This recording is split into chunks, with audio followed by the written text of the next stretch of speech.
Hundreds of people, women, men, even children, gathered downtown for the San Antonio International Women's Day March and Rally. Armed with signs this International Women's Day, Travis Park was the center. Hello everyone, I'm Virgil Misfit here for Raw Talk News. We are out here in Travis Park for the International Women's Day March going on here in beautiful San Antonio. It's early as fuck, but we're here early so we can talk to some people setting things up, and then we're going to talk to some other people, and we're going to have a good day. What's your name? My name is Jules Vaquera. It's nice to meet you, Jules. And what are you setting up for right now? We are setting up for International Women's Day. Right now, we are setting up my band, which is called the Guillotinas. Yes. I'd rather die than be ladylike. We have an album out called Off With Their Heads. You can follow us on Instagram. But Women's Day is near and dear to my heart. I have been helping plan this event for several years. This year I was not on the planning committee because I had other commitments. But this is going to be one of the biggest International Women's Day we've had yet. There are going to be 40 vendors here today. You guys are in a band. You guys are local here to San Antonio? Yes, we are local to San Antonio. We play here in town. We also have done Lockhart Pride. Okay. But mostly we play here in San Antonio. We are an anti-imperialist, feminist, queer, riot girl punk band. So, yeah. Love that. Cool. Love that a lot. We are literally living through a psyop that is meant to break our spirit, make us unengaged and apathetic so that we will just allow fascism to happen. And so we are fighting back against that by doing things like this march today. Have you seen a lot of things that have been impacted locally in San Antonio since the presidency? There's definitely been a rise of fear of ICE. Right. That is definitely very true. According to Secretary of Homeland Security Kristi Noem, ICE arrests of undocumented immigrants spiked 627% in the president's first month. There's an amazing organization called Brown Berets de San Antonio that is literally on Migrant Watch. Yes. If you see them in town, let us know. We will post it on our Insta and just trying to keep people aware. What organization are you with? I'm from the Carnalismo Brown Berets. Okay. You guys are the ones doing the ICE things, right? No, that's another one. Okay. That's another organization. Okay, quick aside. Rachel here is part of the Carnanismo Brown Berets. There are actually 2 chapters of the Brown Berets in San Antonio that Jules was mentioning in the previous interview. The other group is known as Las Causa. Judging from a pinned Instagram post on the Las Causa Instagram, the 2 groups do not see eye to eye. What do you guys do specifically? What we do is we do the same thing. We fight for the justices of our raza. Okay. So wherever we hold space, that's where we're at. We're here to protect, observe, and serve our people. Okay. So our main function is for our brown communities. Excellent. What kind of stuff are you doing out here today? Out here, we're doing PK, which is peacekeeping. So what we do is we are that protection part about our organization is that we make sure that the surrounding areas are protected and that we're the vanguard between us and any agitators, between us and the police, because of police brutality. So because of that, you'll have the berets that are out here that are just acting as peacekeepers. We're actually the police of the people of the barrio. Have you seen anything that you've had to actually protect the peace? No, we have not. It's been very quiet, so we're kind of what's gonna happen? You know what I mean? It's a little unnerving. We've had a couple here and there, but nothing that we can't handle.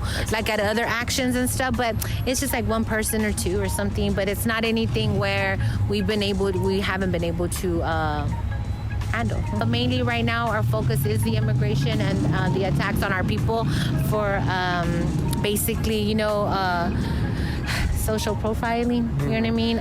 We get all caught up in all that, us that are here. So what we are is we are the voice for those that cannot talk and not come out. We are those that we do partner up with other, organizations to give out, know your rights. Also, we want to talk about self-determination, about community, right? It's very important that we have community right now. Right. It's very important that you know your vecinos, that you know your neighbors, and that you rely on that, because it's going to come a time where that's who you're going to have to back you up. And so what's your name? Michael. Michael, nice to meet you. What's your position here for Mujeres March? Yeah, so I'm an organizer with Mujeres Marcharán, and this is my 3rd march that I've been organizing. Okay. Were you going to it beforehand? How did you first kind of get in contact with the group and everything? Oh, yeah, that's a great question. I think I went to one of the actions back whenever Roe was overturned. Okay. And that was kind of my entry point to organizing with Mujeres. Have you noticed an uptick of people coming out to events like this since things like Roe v. Wade or the current presidency? Yeah, absolutely. I think that there's definitely a need and a want to be in community. And so I think, Mujeres kind of offers that space, and a lot of the organizations here in San Antonio offer that space and that agency so people can come out and have their voices be heard and organize and take action. Okay. What kind of things do you do outside of the march around San Antonio? Are there any other events that are coming up or anything? Yeah, so after the march, our next event coming up is a book reading. And so we have a book club that kind of goes on when we're not organizing the march. And so that meeting will be on April 6th from 2 to 4. Location TBD, but you can check out our Instagram. Okay. We'll plug that for sure. Awesome. Yes. Appreciate it. What do you look for in events like this? Like, what would make this event successful in your eyes? I think if people come to this event and then keep turning up for events, that is in my mind what would make today successful. Okay. Yeah. I noticed on your Instagram page you had like a list of demands, and it was 12 or so demands that kind of ranged from just overall solidarity to colonialism. Do you worry that that might be a little too broad for this event, or that we should focus a little bit more? What's your opinion on that? That's a great question. I think one of the things that we really try and highlight with this program, but also with our programs all year, is that the struggles here in San Antonio are connected to a wider global system and struggles that we're all facing. So housing displacement that we face here in San Antonio, there's a global issue of displacement and colonialism. And so by kind of making those broad demands, we're drawing the connections between those struggles here locally and also those international struggles. And those list of demands, it's kind of like a living list of demands. Right. It grew from last year's march, and it'll continue growing past this march. And I think it just highlights, the work that continually needs to be done, that we're not just organizing around today, we're organizing all year.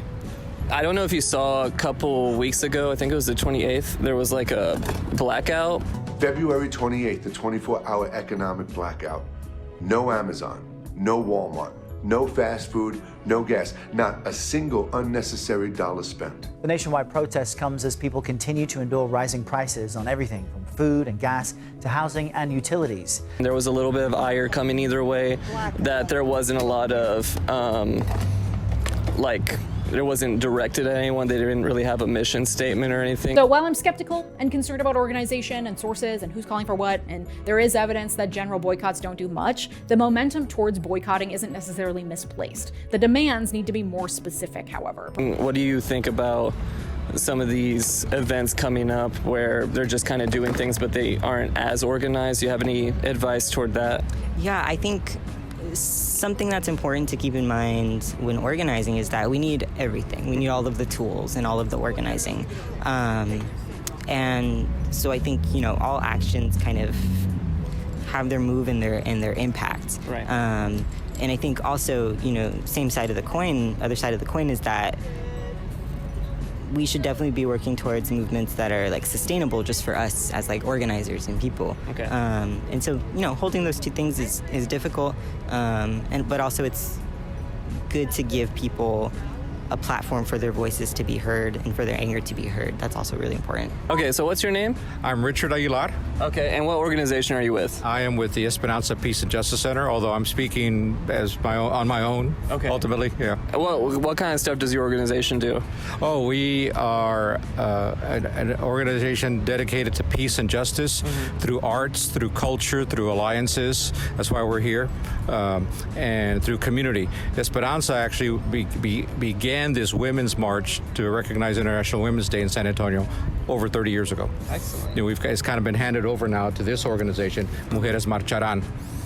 Right. So you guys were the godfathers, pretty much. Godmothers. Yes. Better put. Yeah. Have you noticed how much bigger this event has gotten, maybe over the past year or anything, with everything going on? 300 last year, and we're expecting more. Right. So yes, I think there's great organization, great support. People have been here since early in the morning. The band's over here setting up. The banners are all set up, and the program starts at noon. So we're here a good hour and a half before everything starts. It just shows the energy and the commitment. Do you think people now, with everything going on, are more motivated to come out to events like this? Oh, very much so. Very much so. I think there's a great need, and there's a quote by Maya Angelou that says don't be angry, but be angry. In the sense, you need to march, you need to paint, you need to do the art, you need to sing. Don't be angry with bitterness. We need to let that go, because there's plenty of that can happen. All that will do, it eat you up. So doing a march with music, with celebration, is a very appropriate way to protest and to let it be known what we're doing. I'm telling all my friends, don't shop at Walmart, don't shop at Amazon, all those big store companies this week. You know, and I think it's a matter of relearning what was done in the 50s and 60s. I was just a baby then, but nonetheless, boycotts work. Right. Because they force management, they force ownership to pay attention. It's a great sacrifice for all of us, because the rationalization, people say, well, if I don't go to Walmart, people lose jobs. Well, they're not great jobs to begin with, you know, but it's something to show solidarity with those workers because of the working conditions and the terrible salaries that they're earning. Right. What are, I know there's a lot going on right now in the country, but like, what are some of the big issues on your mind right now? Clearly, as a nonprofit who receives federal funding, we're greatly concerned about this effort to reduce the federal budget. One of the biggest stories we're following are the cuts being made by the Department of Government Efficiency, or DOGE, and how they could impact San Antonio. One of the big announcements by DOGE was about the National Park Service. 1,700 full-time National Park employees have lost their jobs so far, and DOGE says it wants to get rid of the headquarters for the historic San Antonio missions. Have you seen any of that personally yet with your organization? I have not. I have not. It's still early, but we're living in this great chaos and unknown. Even with this matter of tariffs, there were going to be tariffs, now they're not going to be tariffs. It's such a reflection of what happened 8 years ago. Overnight, President Trump doubling down on his escalating trade war. I think the tariffs are going to be the greatest thing we've ever done as a country. While not ruling out an upcoming recession. There is a period of transition because what we're doing is very big. It takes a little time. It takes a little time. So it's again, it's just stupid, quite frankly. And I don't use that word lightly. We were talking before we started filming about the project San Antonio is trying to do with making a new stadium for the Spurs. Do you want to elaborate on that a little bit? The developer behind Frost Tower, the new Missions Ballpark, and some other high-profile projects is now trying to buy an affordable housing tower downtown. And people who live there don't know what will happen next. And they're worried if Weston Urban comes in, they'll be out. That's what I've heard. Yeah, I mean, we're uprooted and our lives are, turned upside down. Yeah, I've been a Spurs fan since they first began. Went to many games at the Hemisphere Arena. Had season tickets at the Alamo Dome and the SBC, now Frost Bank Center, AT&T for a while. And I realize that location and that place is limited. At the same time, I just don't understand where there can't be some kind of renovation or some other location other than downtown. I'm dismayed at the fact that the Institute of Texas Cultures has closed. That was started in 1968. I went there as a kid. New at 5, the Texas Historical Commission has given UTSA the green light to demolish their downtown Institute of Texan Cultures building. The permit will also clear the way for the city and developers to revamp downtown through Project Marvel, a multi-billion-dollar sports and entertainment district that would include a new arena for the San Antonio Spurs. And the fact that what happens with stadiums that the public winds up paying most of the bill. You want to have having housing, particularly low-income housing, being displaced, very similar to this baseball stadium. A low-cost downtown housing option could be slipping down the drain. The Soap Factory apartments are set to be demolished as part of the proposal to remake several downtown city blocks around a new minor league baseball stadium. Are you aware with what's going on right now with the Soap Factory and the Robert E. Lee buildings? What are your opinions on that? Yeah, it's really terrible, the displacement that's happening here in San Antonio. Also that way, rich people can get richer. Yeah. You're not excited about a new stadium? No, I am, in fact, not super thrilled about a new stadium. We've been given a go. Yeah. There are 3 strikes. The county did strike 1, the city did strike 2, and the San Antonio School District did strike 3. And all Can you elaborate on that a little bit? What do you mean by the school district strike three? It's a mistake. You know, the stadium that they have now is a great location. It's easy to get to. There's plenty of parking. When they have fireworks, it's an isolated area, so it won't disturb people or pets. Moving it to the downtown in a very crowded kind of area is just going to cause traffic congestion, cause noise, maybe even increase crime, and it's being railroaded, quite honestly, by just people with a lot of power and a lot of money. Well, we've been out here for like 5 hours probably, and they're still talking right now. They haven't done the march part, but we got a lot of really good footage and talked to a lot of good people. I say mission accomplished. So that's gonna be it for Raw Talk News. This is Virgil Misfit saying to keep cool because it's really fucking hot outside.